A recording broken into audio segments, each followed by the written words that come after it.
พี่น้องมื้อนี้ใส่ปุ๋ยเจ๊ใส่ปุ๋ยลำไยคิดตัน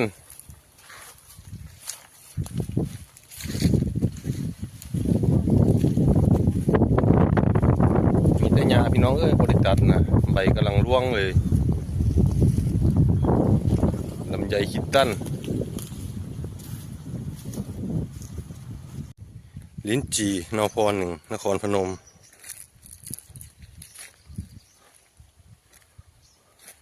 ใส่แบบง่ายๆโยนใส่เลยพี่น้องมองไงระยะห่าง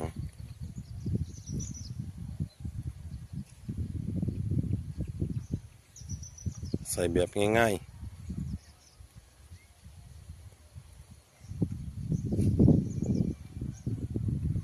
ต้นนั้นเป็นหมากไฟ